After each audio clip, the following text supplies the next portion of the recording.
ओम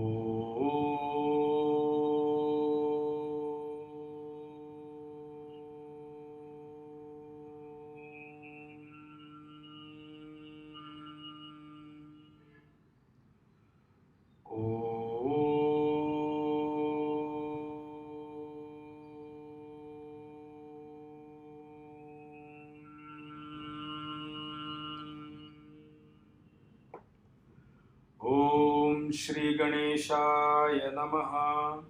ओम श्री सरस्वत्यै नमः। ओम श्री गुरुभ्यो नमः। सच्चिदानंद रूपाय विश्वोत्पत्त्यादिहेतवे तापत्रय विनाशाय श्रीकृष्णाय वयं नुमः। श्रीकृष्णाय वयं नुमः। वसुदेवसुतं देवं कंसचाणूरमर्दनं देवकी परमानन्दं कृष्णं वन्दे जगद्गुरुं। कृष्णं वन्दे जगद्गुरुं। मूकं करोति वाचालं पङ्गुं लङ्घयते गिरिं यत्कृपातमहं वन्दे परमानन्दमाधवं। परमानन्दमाधवम्।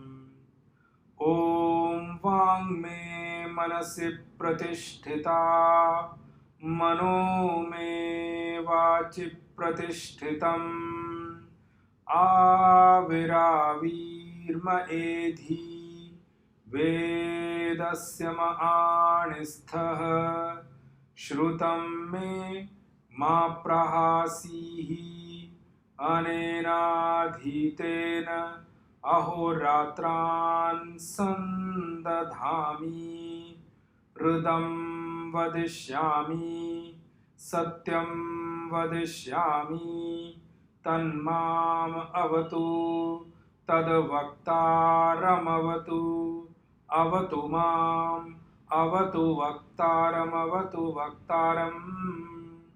ओम शांति शांति शांति। सदाशिवसमारंभां शंकराचार्य मध्यमाम् अस्मदाचार्य पर्यन्तां वन्दे गुरुपरम्परां। श्रुतिस्मृतिपुराणानाम् आलयं करुणालयं नमामि भगवत्पाद शंकरं लोकशंकरं। शंकरं शंकराचार्यं केशवं बादरायणं सूत्रभाष्यकृतौ वन्दे भगवन्तौ पुनः पुनः। ईश्वरो गुरुरात्मेति मूर्तिभेदविभागिने व्योमवद्व्याप्तदेहाय श्रीदक्षिणामूर्तये नमः। श्रीदक्षिणामूर्तये नमः। श्रीदक्षिणामूर्तये नमः। श्रीकृष्ण गोविंद हरे मुरारे हे नाथ नारायण वासुदेवा जिह्वे पिबस्वामृतमेतदेव गोविन्द दामोदर माधवेति। हे कृष्ण हे यादव हे सखेति। हे कृष्ण हे यादव हे सखेति।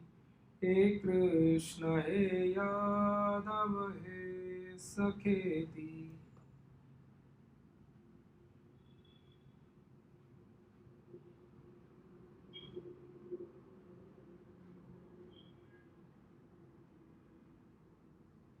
Narayan.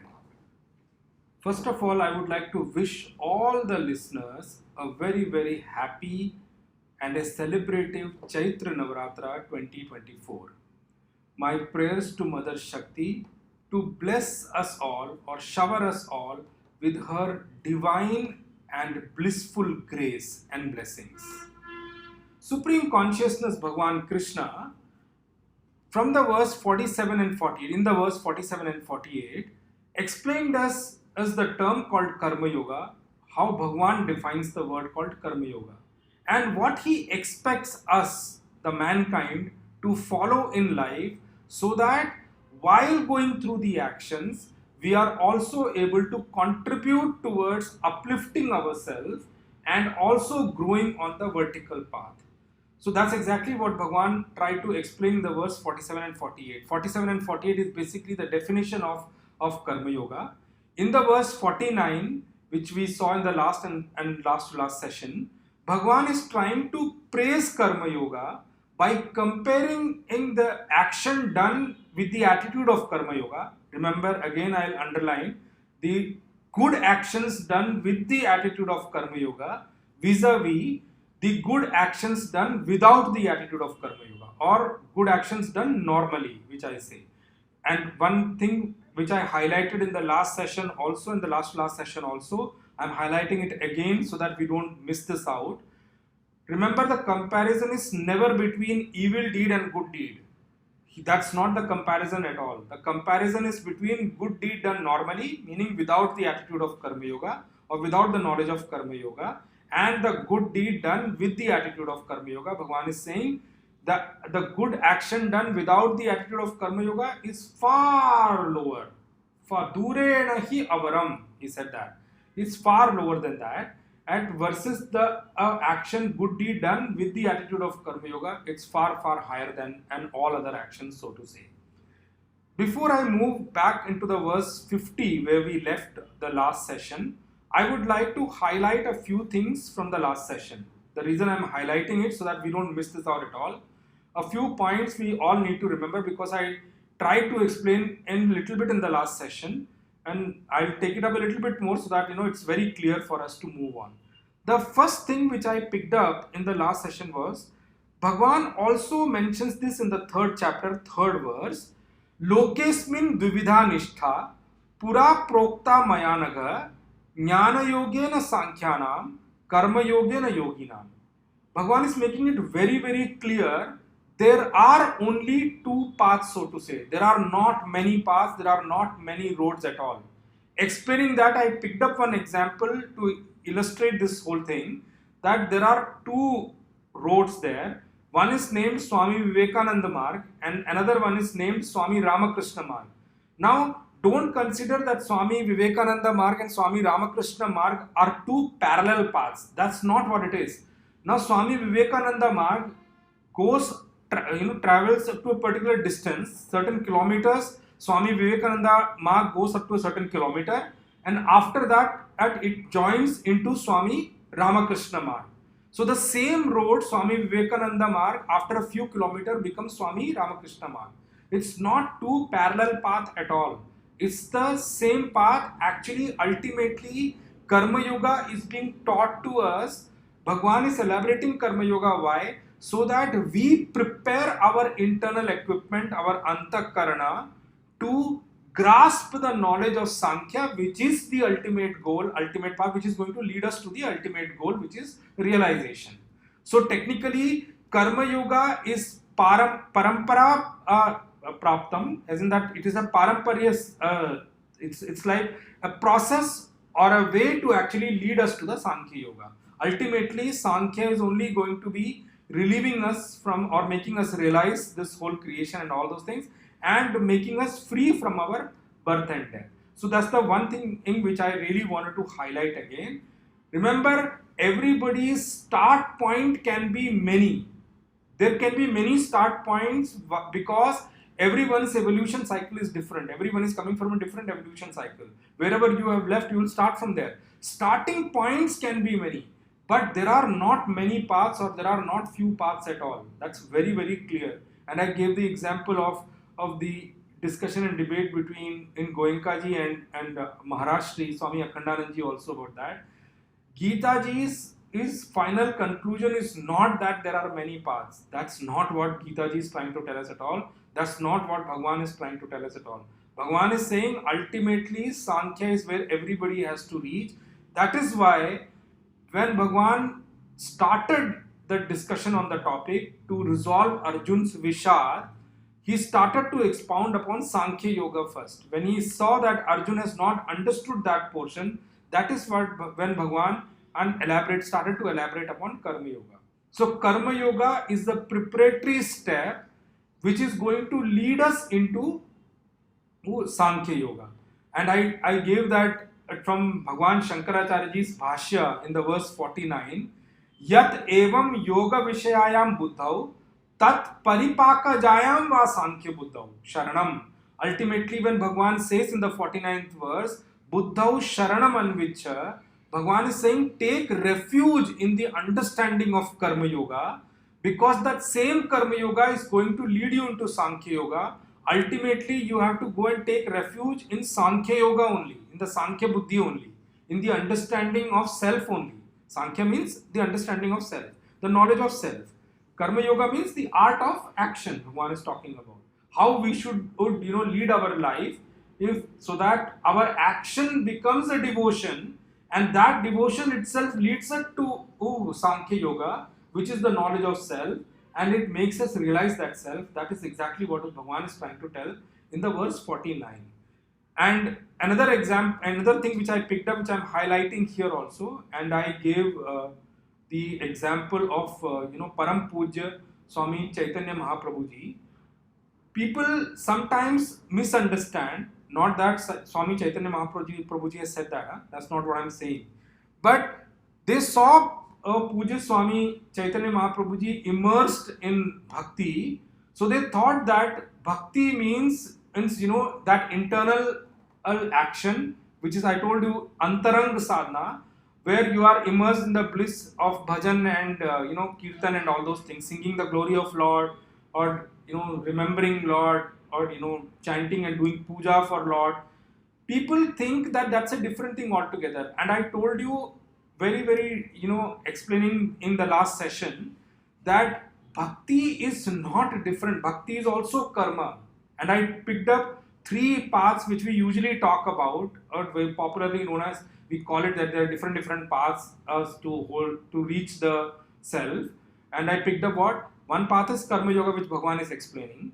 Another one which we popularly use is bhakti yoga, and we consider that bhakti yoga is different than karma yoga.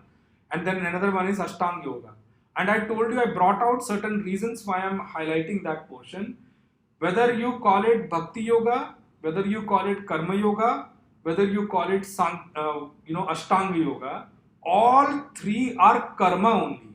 And in Vedas, they are covered under the head called karma mimamsa, which we call it purva mimamsa. Purva mimamsa covers both karma kand and upasana kand. Upasana means bhakti, devotion, right?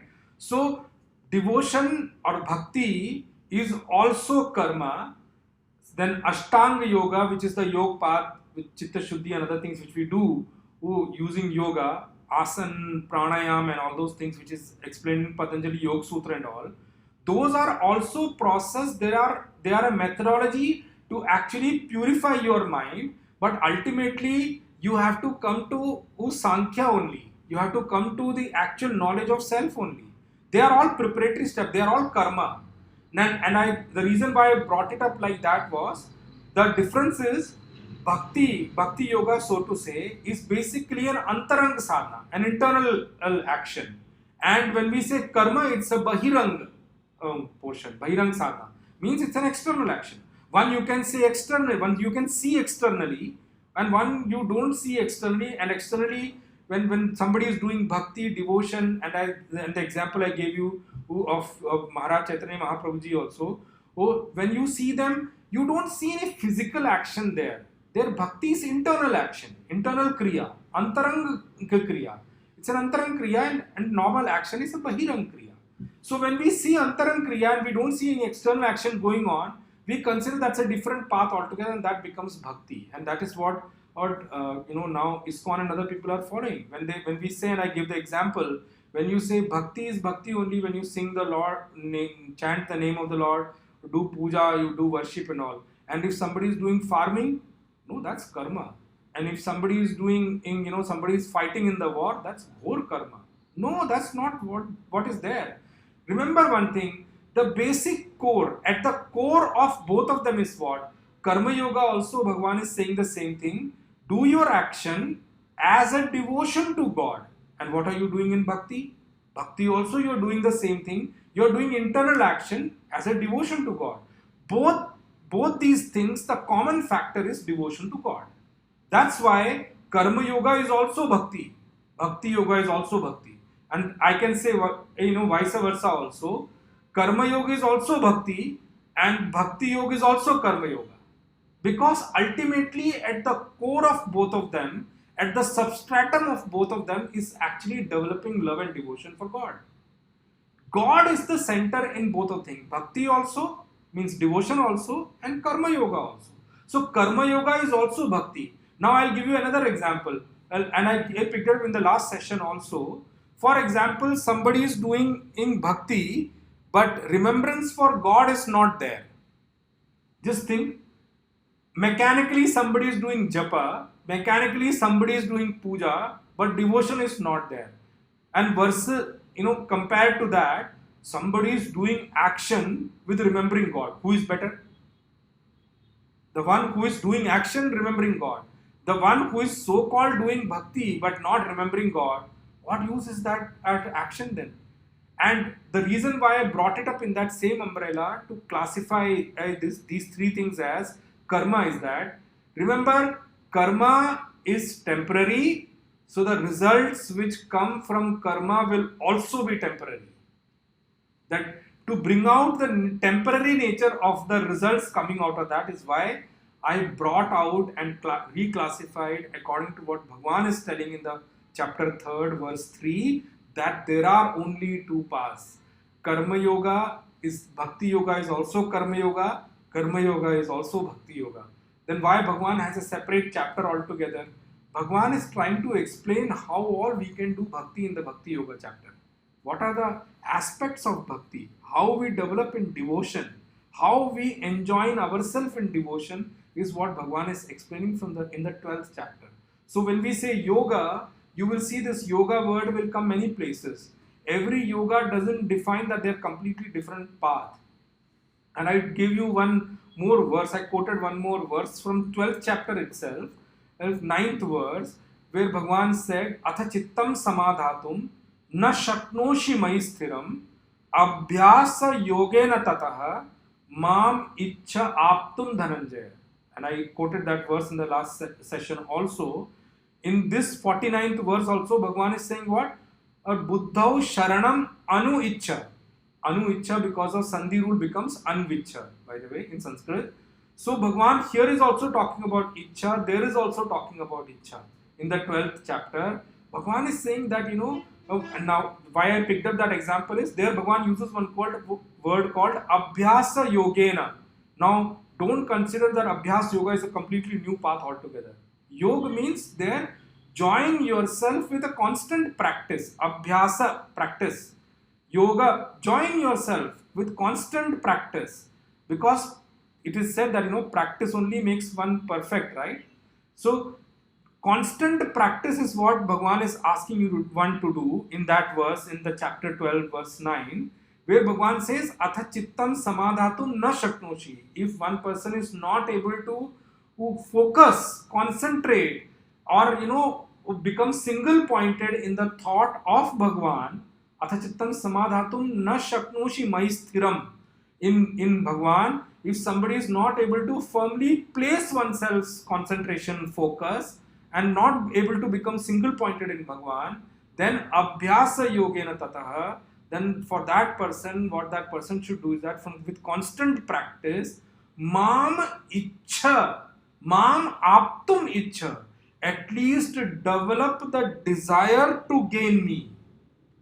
At least develop the desire to achieve me. At least keep me at the goal. And here Bhagwan is saying what? With devotion, continue to do karma yoga. Take refuge in that intellect which is filled with the knowledge of karma yoga. Buddhau sharanam anvicha. And then he said, and after that, those people who are not doing action this way, who are phalahetavaha, for whom Bhagwan said in the 47th verse, ma karma phalahetuhu, Bhagwan says those people are kripanaha. So this much I wanted to just explain from the last session before I move on into the verse 50 where we left in the last one. One more thing I picked up in the last session is kripanaha phalahetavaha. Bhagavan says those people are miser, they are poor, they are pitiful, who are doing action merely for desire fulfillment. Phala hetavaha.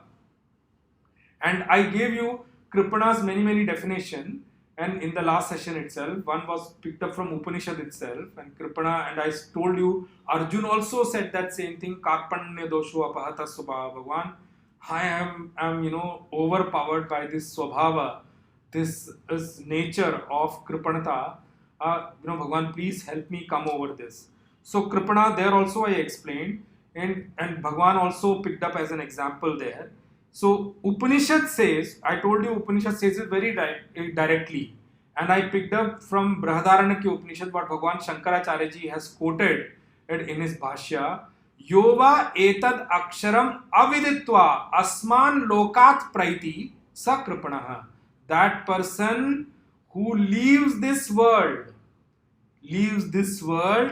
without making an effort, without knowing the self, aksharam, the imperishable, non-destructible, indestructible self, that person who leaves this world without making an effort or without knowing that imperishable, indestructible self, aksharam, not sharam, aksharam, the one which never perishes, the one which never destroys, which never gets destroyed, that's called aksharam.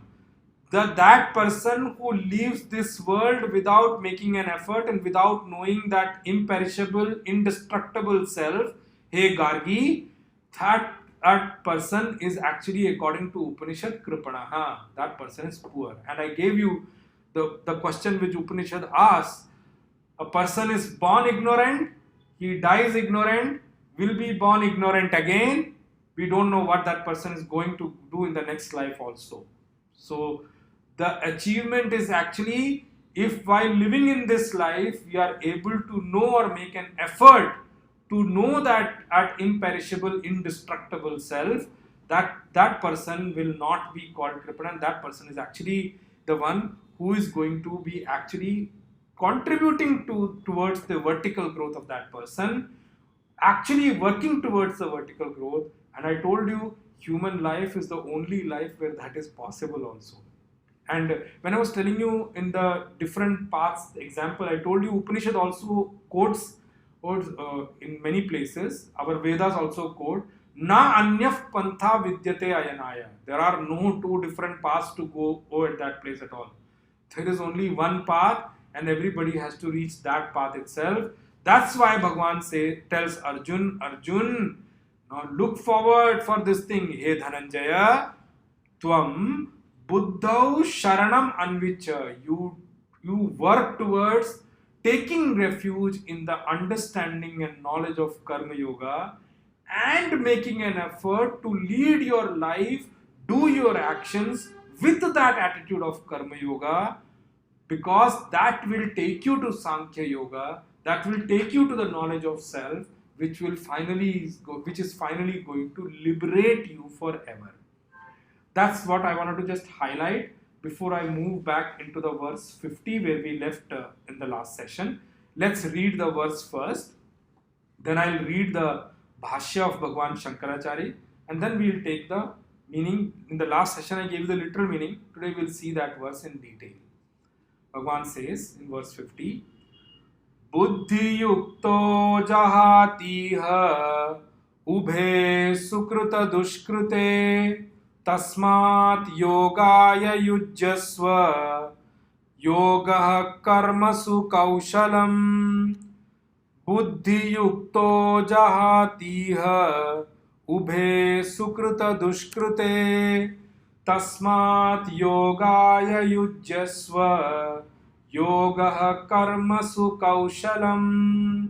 Bhagwan Shankaracharya ji in his Bhashya says, Buddhi yukta samatva vishaya buddhya yukta buddhi yukto jahati parityajati iha asmin loke ubhe sukrita dushkrite punya pape sattva shuddhi jnana prapti dvarena yataha tasmat samatva buddhi yogaya yujyasva ghatasva yogo hi karmasu kaushalam स्वधर्माख्येषु कर्मसु वर्तमानस्य या सिद्ध्य सिद्ध्यो समत्व बुद्धिः ईश्वरार्पित चेतस्तया तत्कौशलं कुशल भावः तद्हि कौशलं यद् बन्ध स्वभावानि अपि कर्माणि समत्व बुद्ध्या स्वभावात् निवर्तन्ते तस्मात् समत्व बुद्धि युक्तो भवत्वम्.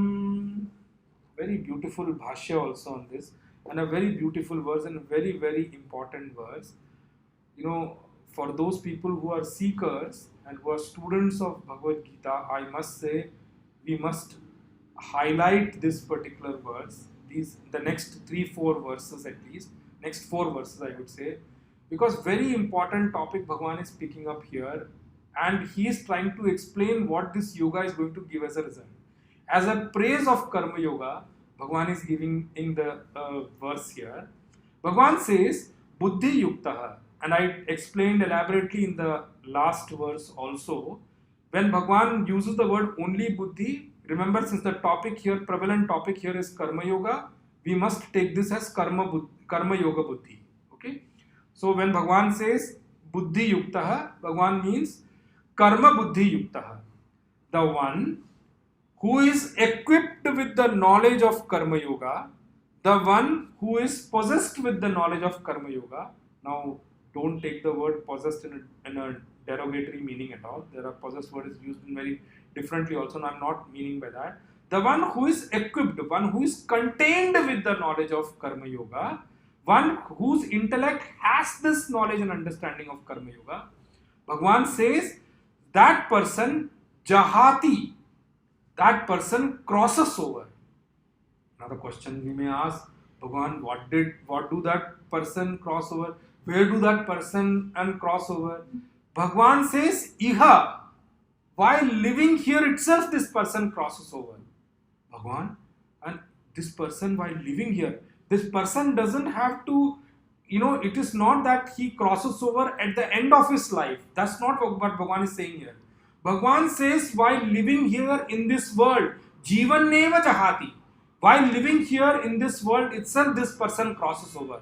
Iha, that's the reason why Bhagavan used this word Iha, in this world, while living here itself. What does this person cross over? Ubhe, these two. Bhagavan, what are these two now? What this person crosses over? Bhagavan very beautifully puts the word there. Sukrita Dushkrite. He crosses over, Sukrita Dushkrite means, Bhagavan Shankaracharya has also taken that example, Punya Pape. He crosses over both Punya and both merit and sin. Punya and Pap. Both of them. Now the question which may sprout in our mind is that all of us definitely wants to cross over our sin. Right? All of us wants that the result of sin should not come to us.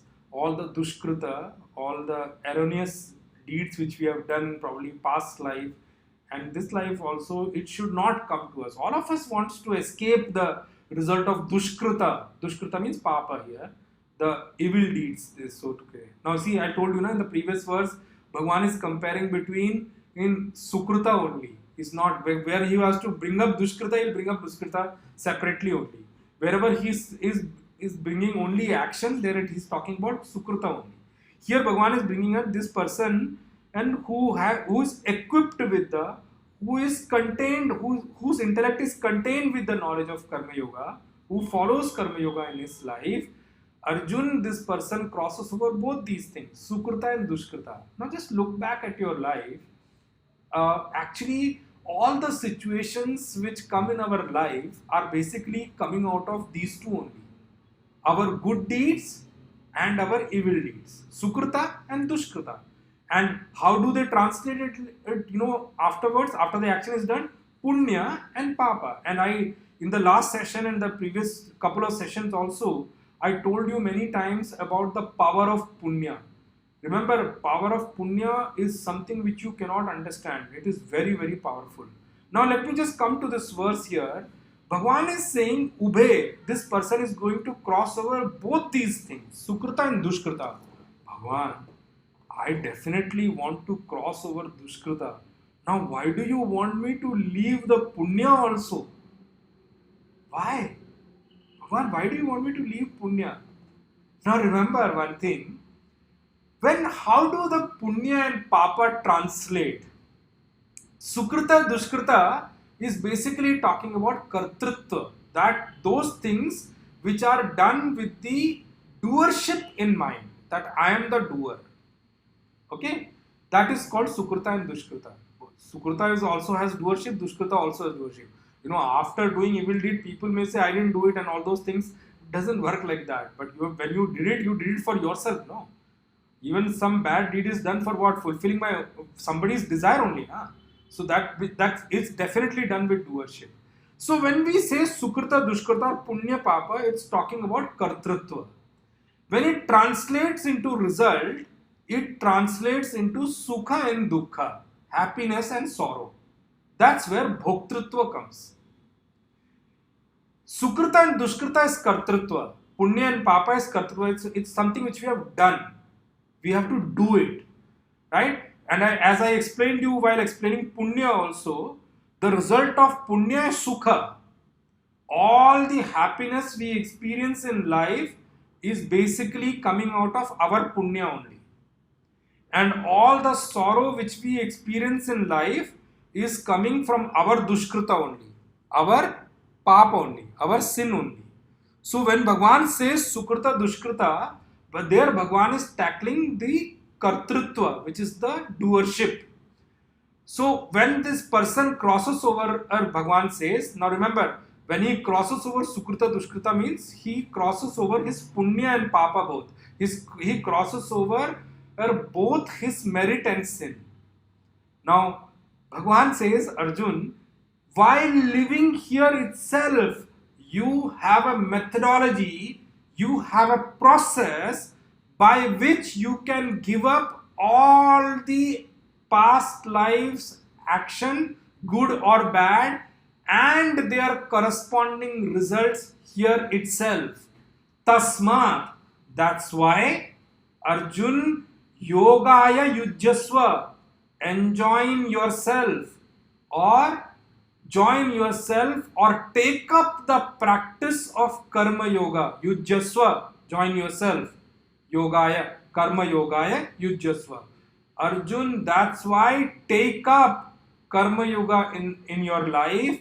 Take up or lead your life with the attitude of Karma Yoga, which is what Bhagwan explained in the 49th verse as Buddhau Sharanam Anvicha. And when I explained you Anvicha, Anu Icha, Icha means desire, Anu means constant. Not that I will do once, probably in a month, or once in a year. Bhagwan is not talking about that. When you are equipped with the knowledge of Karma Yoga means all your actions as a devotion, all your actions as a surrender unto God, then your focus is on the happiness of God, not on the result. Remember, when I'm using this word, I want to underline and say, probably I'll pick it up in the next verse, in the 51st verse when I'll talk about, I'll elaborate it there. Where you understand it this way right now. Bhagwan says, Tasmat, that's why Arjun, Yogaya Yujyasva, go and enjoy yourself with yoga. Take up the practice of Karma Yoga. Why? Bhagwan then explains in the last quarter of this verse, and this is declaration of Bhagwan. Arjun, that is the only art of action. Yoga karmasu kaushalam. That is the only way to become perfect in your action. That is the only way for perfection in your action. See, but how beautifully Bhagwan is pointing us to the whole thing, that Arjun, if you enjoin yourself with Karma Yoga, trust me, your action will become perfect and you would have learned the art of action. Yoga karmasu kaushalam. Now, couple of things before I move on in detail onto this particular verse and also pick up Bhagwan Shankaracharya's Bhashya for explanation. This yoga karmasu kaushalam is understood very wrongly also in the outside world, in the current world today. People say that, Remember, when what Bhagwan, the topic Bhagwan has picked up is, Bhagwan has given the definition of yoga in the verse 48 already. Yoga, not yoga, karma yoga. Bhagwan has already given the definition in the verse 48, where Bhagwan said what? Samatvam yoga uchyate. He called this equanimity of mind at the level of what? Siddhya siddhyo samo bhutva. I said that in the third quarter of that verse 48. So Bhagwan says, at the time of success and failure, one person who has carved out his intellect, his mind in such a way that this person remains equanimous, doesn't get perturbed, when I say perturbed, doesn't get disturbed in the times of failure, doesn't get excited too much at the time of success.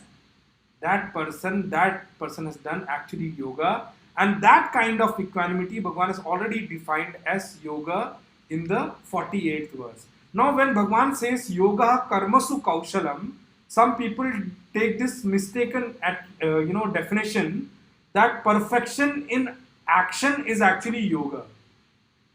I'm sorry, that definition is wrong. When you define this verse that way, that perfection is in action is actually yoga, karma yoga, then you are making a very big gross error there. What is the error you are making? Then everybody, even if people do bad action or evil action with perfection, you will call them karma yogi. There's a very big error you are doing there. A thief is so perfect in the work of stealing what he is doing that he goes into a house, barges into a house, he steals everything from every room except the room where the owners are sleeping. Do you call that a thief a karma yogi? A terrorist does his action with perfection of destroying or whatever that intention was. You can't call that it's yoga, right?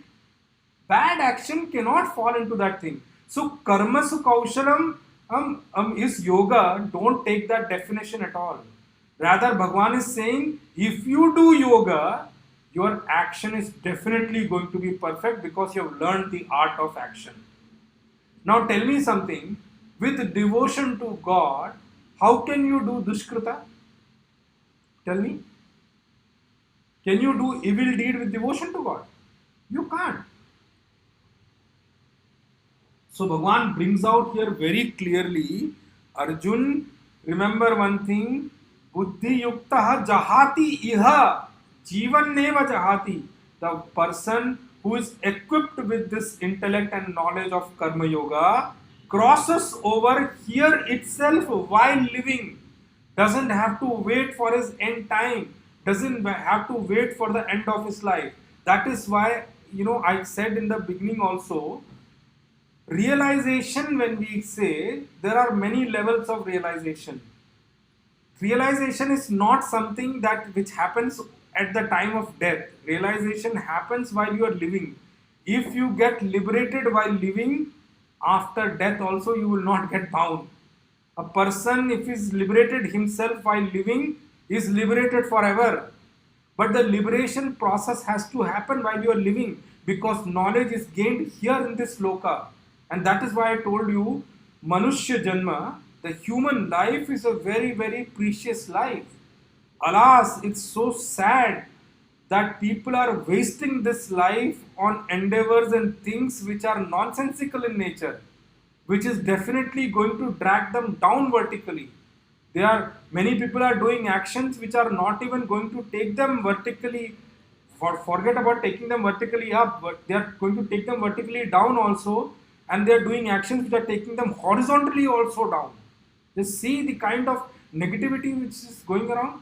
If you see, I told you many examples before also, that you see the newspaper, you see the television, God knows people are going in which direction. The problem is the cultural education is missing from between schools and colleges. That's where the problem happens. People are doing action for the sake of action. Action cannot be done for the sake of action. Action cannot be done with only desire in mind. Action cannot be only for desire fulfillment. And even after desire fulfillment, I want to ask this question. How many desires of yours have been fulfilled? Do you really feel fulfilled even today? One desire is fulfilled, we jump onto the another one. one is fulfilled, then that one is fulfilled, jump into another. There is no end to desires. Then that means there is no end of becoming fulfilled ever in life. This is why Bhagavan says, Arjun, tasma, that's why yogaya yujyasva. Go and enjoin yourself to karma yoga. And once you join into karma yoga, then you just understand that you have learned the art of perfection, you have learned the art of action.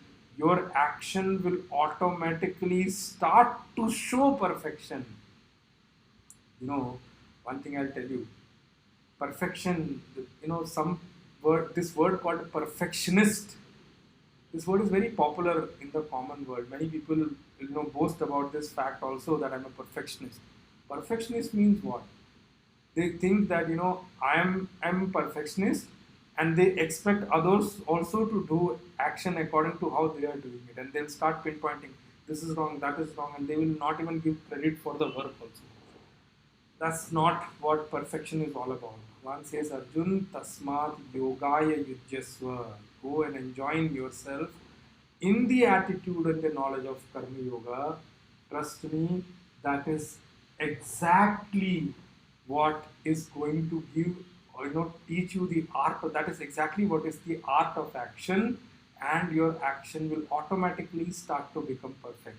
I'll tell you one very important thing about this devotion to God being in the picture. The moment you get devoted to God, His divine grace starts to fall on you. And when His divine grace starts to fall on you, that divine grace starts to reflect from you. When it starts to reflect from you, it also starts to reflect from your action as well.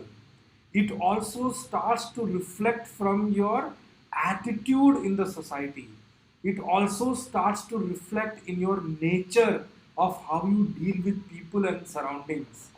That is what Bhagavan is talking as art of action.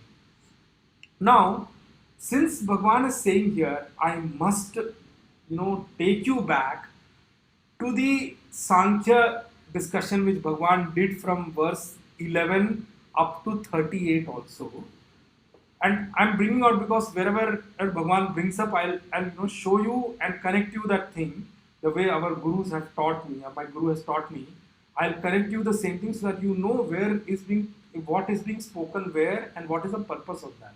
Now you see here in this verse 50, after verse 39 onwards, since Bhagavan has taken up the topic of Karma Yoga, Bhagavan is teaching Arjuna how to do Karma Yoga, what is Karma Yoga, and wants him to adapt the working style of Karma Yoga.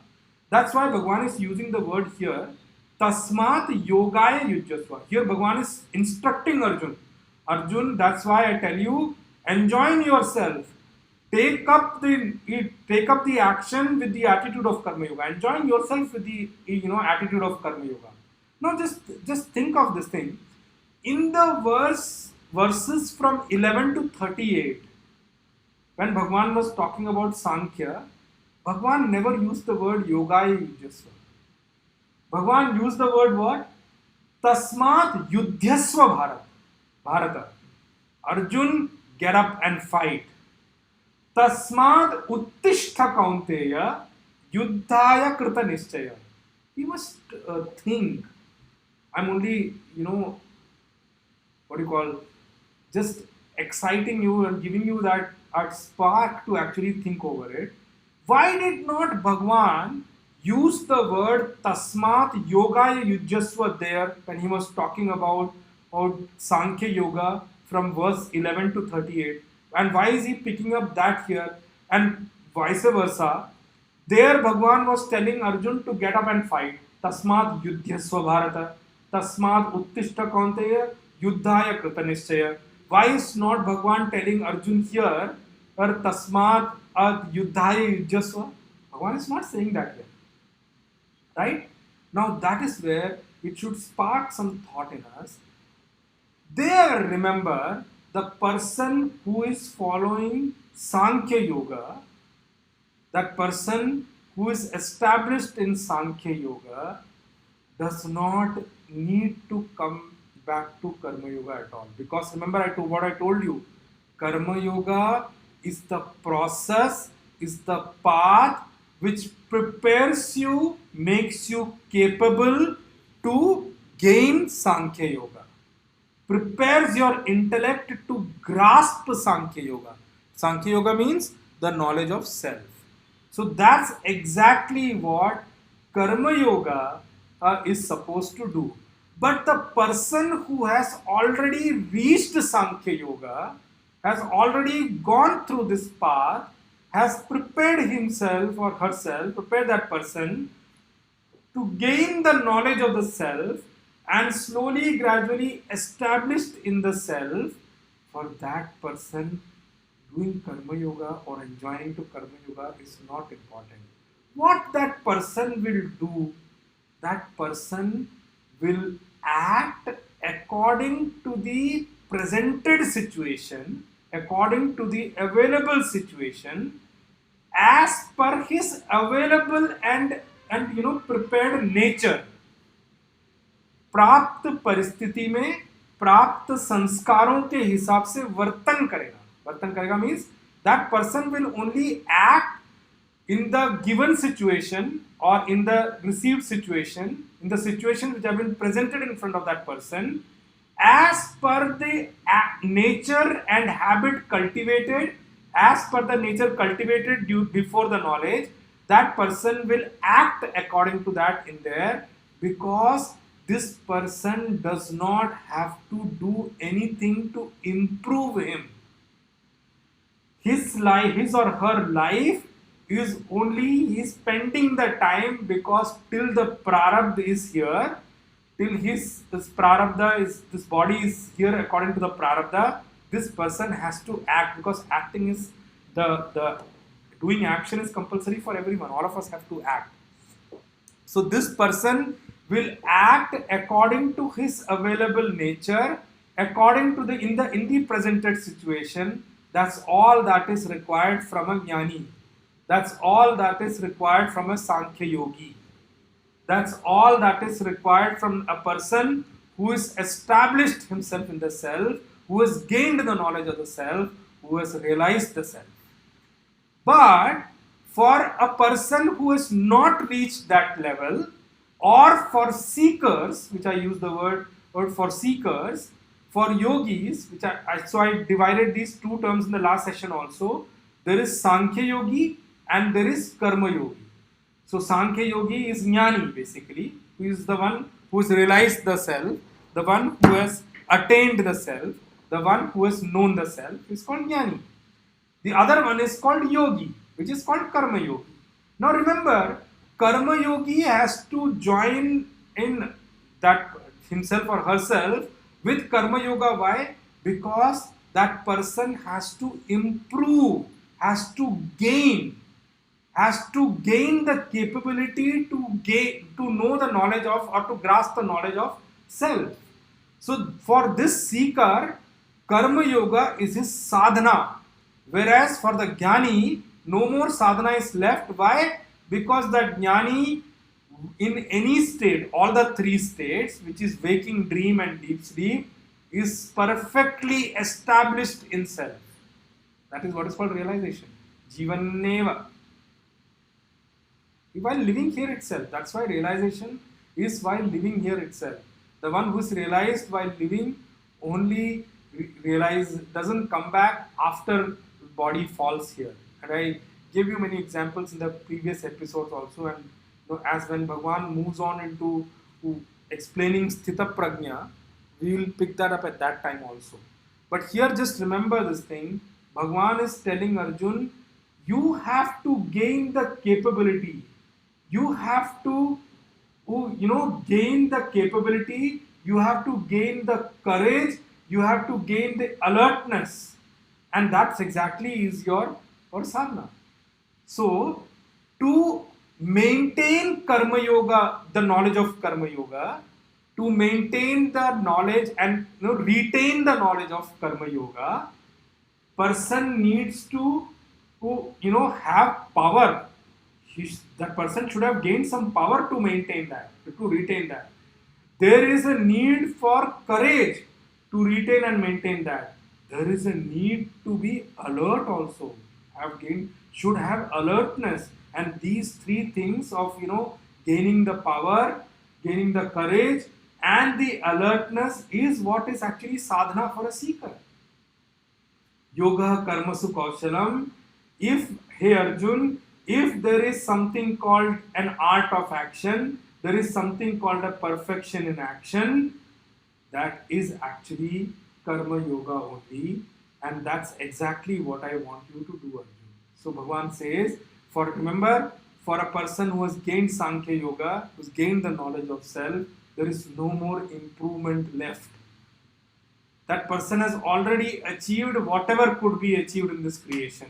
Whatever could be achieved in all lives put together, that person has already achieved. When you have achieved whatever needs to be achieved, why do you need to improve?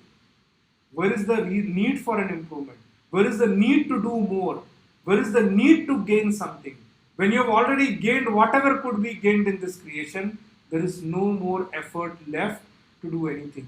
That person is free forever. And that's exactly what is freedom. Freedom from life and freedom from action.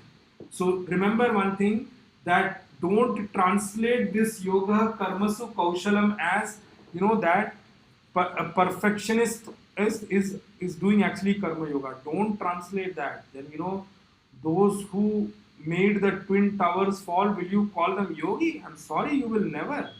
They used the resources of the country and created devastation in the same country itself. You can't call them yogi. They did everything correctly in terms of planning their action with their intent. They fulfilled that intent. You can't call them yogis. You can't call those people doing dushkrita as yogis, those evil deeds as yogis. Those people may be planning out the action of terror and all those things, but sorry, they can never fall into this bracket. Even if they are doing their intended things perfectly also, you can't call them yogi. They can never reach that perspective at all. I will not even touch that portion. Now let me just pick up Bhagwan Shankaracharyaji's Bhashya. You see how beautifully Bhagwan Shankaracharyaji says. There is one beauty I want to bring out in Bhagwan Shankaracharyaji's Bhashya. See, whatever Bhagwan uses as definition, Bhagwan Shankaracharyaji will not let you lose sight to it. You see what he says, Buddhi Yuktaha says Samatva Vishaya Buddhya Yuktaha. But what Bhagwan is using is translating the words used by Bhagwan in the verse. He says what Bhagwan is using as Buddhi Yukta here, it means is that person who is already gained the capability, who is already equipped with a intellect. What kind of an intellect? Samatva Vishaya. That intellect which is having the equanimity in place in terms of success and failure at the level of objects, at the level of situation, at the level of things, at the level of action. Buddhi Yuktaha. That's how who Bhagwan Shankaracharya defines here. Then he says, Buddhi Yuktaha Jahati Parityajati. Buddhi Yukta crosses over, means gives up in Parityajati. Gives up forever. Now, where does that person and what does that person give up? To first, Bhagwan Shankaracharya answers the portion, where does that person gives up? This person who is a Buddhi Yuktaha, the one who has acquired the knowledge of Karma Yoga, who is living a life with the attitude of Karma Yoga. This person, Iha is translated as Asmin Loke. In this world itself means while living here. While living here in this loka, in this world, this person gives up. Jahati Parityajati, gives up. Ubhe Sukrita Dushkrite Punya Pape. Bhagwan Shankaracharya is translated it Sukrita Dushkrita, as I told you. Punya and Papa. When I was explaining you just few minutes before, also summarizing the last verse, when we said that even bhakti is karma, Ashtanga yoga is karma, and karma yoga is also karma, you must understand one thing. Whatever is done, and I explained you there also, I'm explaining you again here, whatever is done with doership in mind, everything falls as karma. The moment the doership falls, remember, the doership falls, then even the enjoyership or bhoktritva will also fall.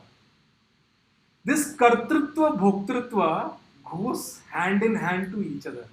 You can't say that I will drop the kartritva, but I will continue to keep the bhoktritva. No, that don't happen. Some people says that I will keep the bhoktritva, but I will drop the kartritva. Sorry, it's not like that. Kartritva, bhoktritva comes together, goes together.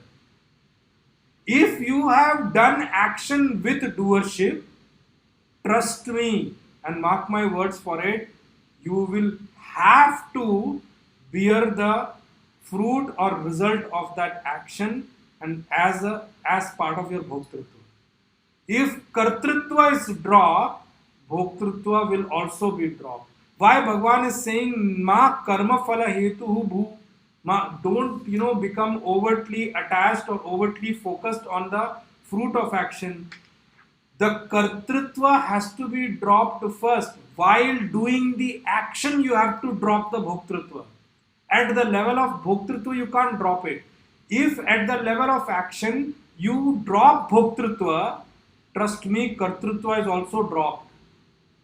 If you are doing action for result, as a result of pleasing God or for the result of pleasing God, then your doership is also not there, because action is done for God, result also belongs to Him, action also belongs to Him. I am what? I explained to you many times in the previous sessions also, means what? It's actually nothing but that, when action is itself given up, when the bhoktritva is given up, when the attitude of me wanting the result is given up, that means the action also doesn't belong to me. The result belongs to Bhagwan, the action also belongs to Bhagwan. I am only a humble servant at His lotus feet, only trying to please God with my action. All my endeavors, मेरी सारी चेष्टाएं प्रभु की प्रसन्नता के लिए. All my endeavors are only for the happiness of God, and in return, what do I want? I only want that I should be more closer to God, I should feel more closer to Him, I should be able to feel Him around me, I should be able to realize Him around me. And slowly, gradually, we'll have to practice this from the waking state, and from waking state only, from the impressions of waking state only dream state comes. And then, once we establish this thought in the waking state, slowly, gradually, in the deep sleep and dream state also this state remains. That is why when we call Jivan Mukta, which Bhagavan will call Sthita Prajna, in the coming verses 55 onwards, when Bhagavan will explain, Arjuna will probably ask in 54, or Sthita Prajna se ka bhasha. When he comes there, Bhagavan calls him Sthita Prajna, we call him Jnani, we call him realized master, we call him Jivan Mukta Purush. Jivan Mukta Purush means the person who is free from birth and death. So Bhagavan says, Ubhe Sukrita Dushkrite Punya Pape. I have explained you that already. This person, while living in this world itself, crosses over or gives up both these. Ubhe means both these. Sukrita Dushkrita, Bhagavan Shankaracharya is translated as Punya Papa, means both good deeds and bad deeds, means both merit and sin. He gives up. When Bhagavan Shankaracharya says, Sattva Shuddhi Jnana Prapti Dwarena Yataha, this becomes the gateway. This becomes the gateway for Sattva Shuddhi Jnana Prapti. Means to gain Sattva Shuddhi. Sattva Shuddhi means to gain Sattva, or to make your internal equipment, which is Man, Buddhi, Chitta and Ahankar, your mind, your intellect, your memory and ego, Sattva Shuddhi, to make your Antakarana filled with Sattva, because Sattva is a must to grasp knowledge.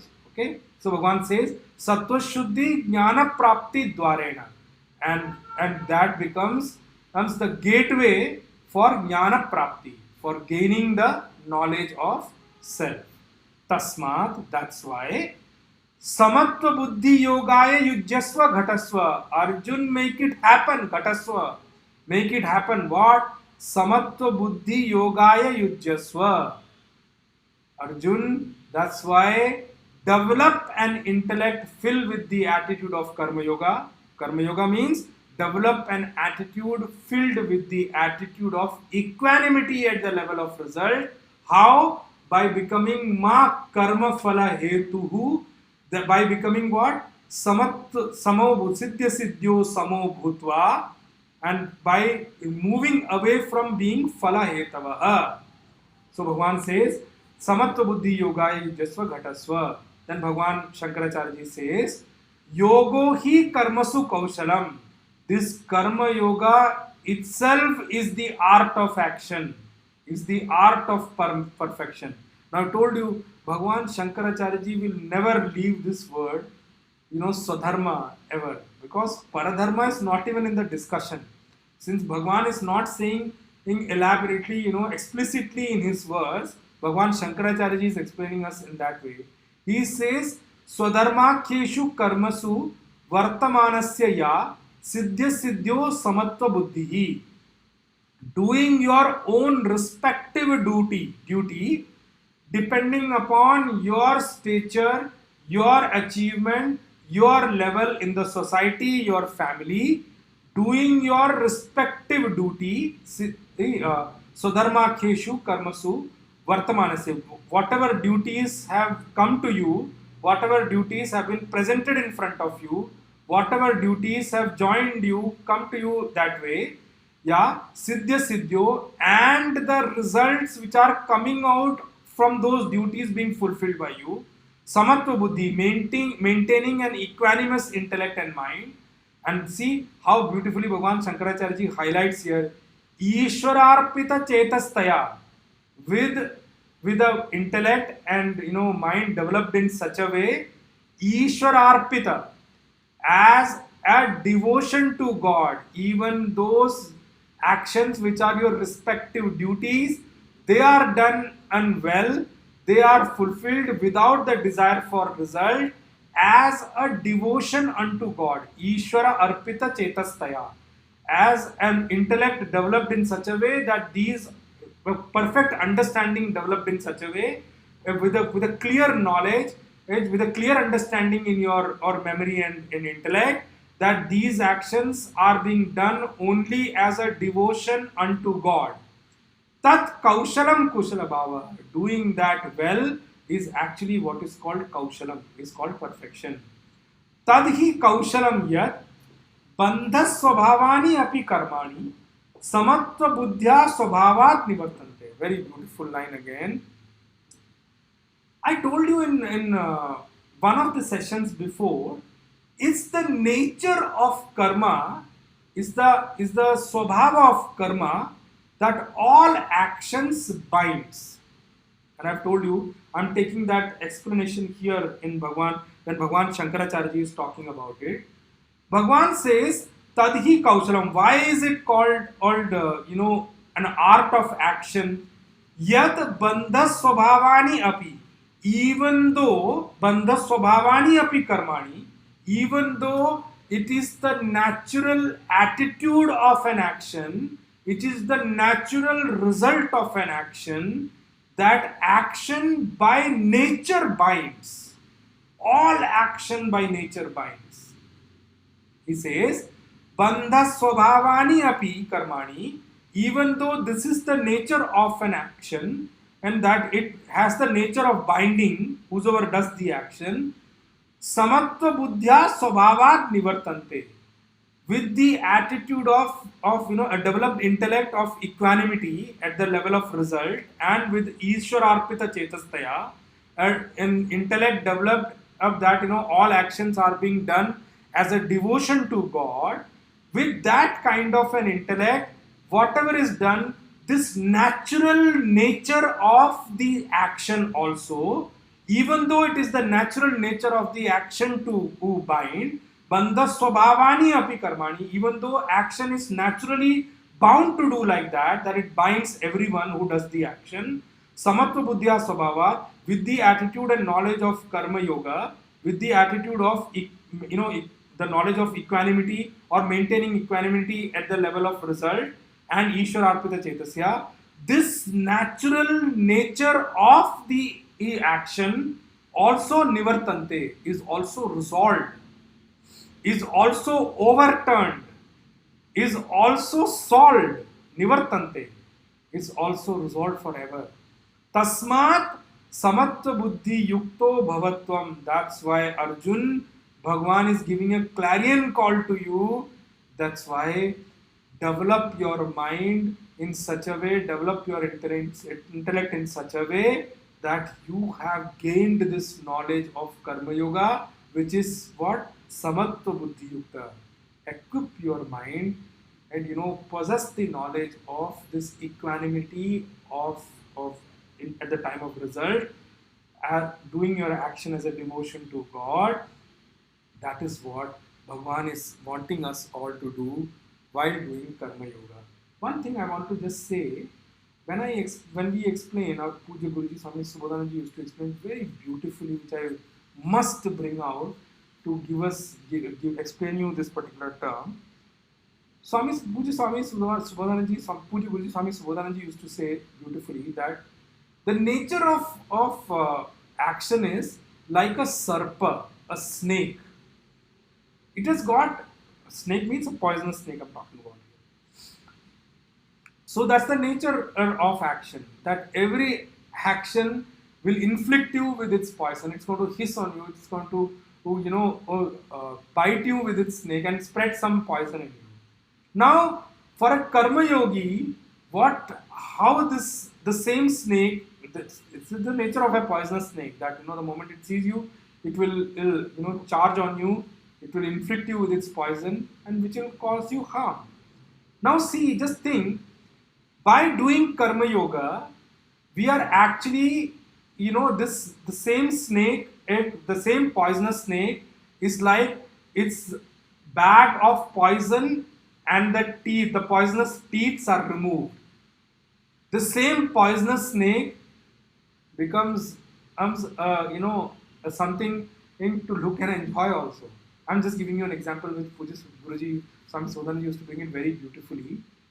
That sarpa, that snake, from whom the poisonous nature or the bag of poison and the poisonous teeth are removed, is the one which is the ornament in the neck of Lord Shiva. Lord Shiva's ornament is that snake. That action which technically, or which in the natural phenomenon has the nature to bind all of us or the doers of action. Just think, if that nature is removed or the poison is removed, the same action becomes our ornament. And that's what Lord Shiva, his idol, represents to us. Lord Shiva is Adi Guru.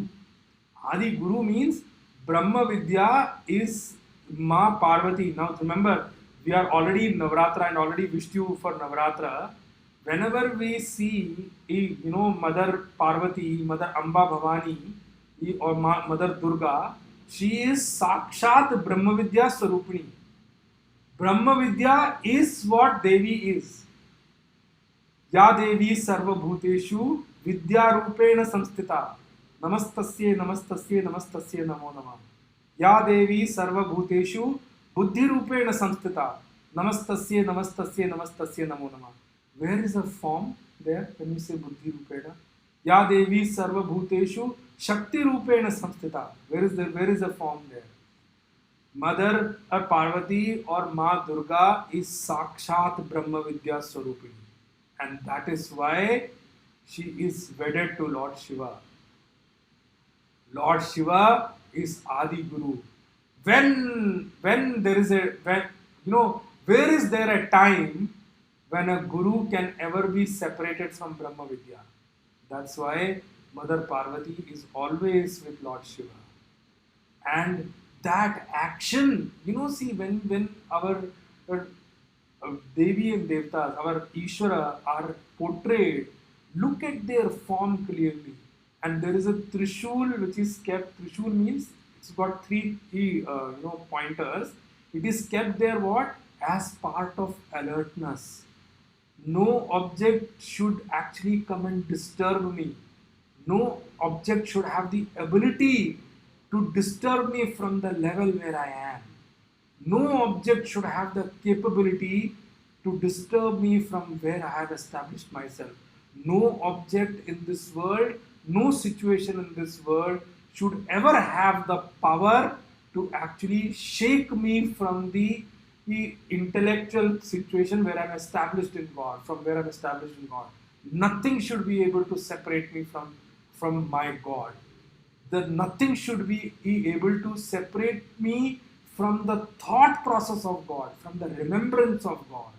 Today, the remembrance of God takes a second seat in most of us, actually takes a very, very back seat in most of us.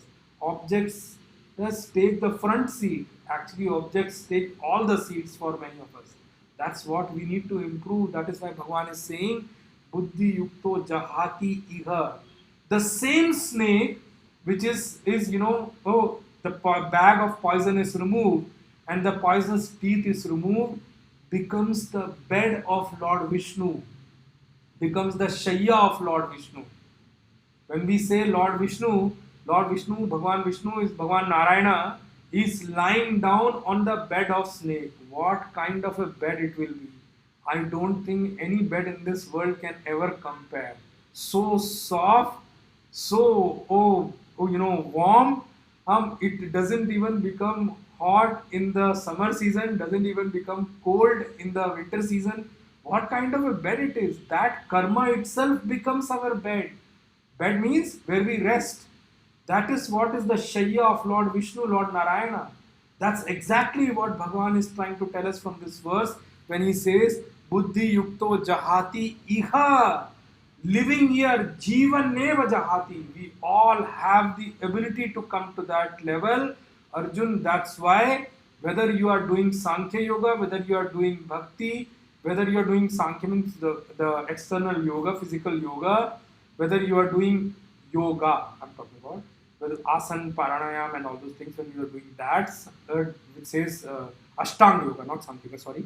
Even if you are doing Ashtanga Yoga, or you are doing Bhakti Yoga, or you are doing Karma Yoga, establish yourself in Karma Yoga. All three needs to be done with a devotion to God, so that it uplifts you, it frees you from the poisonous nature of the action, and it frees you from the nature of that action which actually binds everyone. I may take a lot of time to explain this to you, but I'm not doing that right now. What I want you to do is that take it back and think over it, how action binds. Okay? You can take any action in your own life and try to think over it. Have you become free after the action, or has it really bound you? I can give many examples, but I would want you to do some bit of thinking on that first, and then we will take it up in the next session and a little bit further detail of this one. कायेन वाचा मनसेन्द्रियैर्वा बुद्ध्यात्मना वा प्रकृते स्वभावात् करोमि यद्यत् सकलं परस्मै नारायणायेति समर्पयामि श्रीमन्नारायणायेति समर्पयामि। ओम पूर्णमदः पूर्णमिदं पूर्णात् पूर्णमुदच्यते पूर्णस्य पूर्णमादाय पूर्णमेवावशिष्यते। ओम शांति शांति शांति। हरि ओम श्री गुरुभ्यो नमः। हरि ओम। ओम तत्सत्।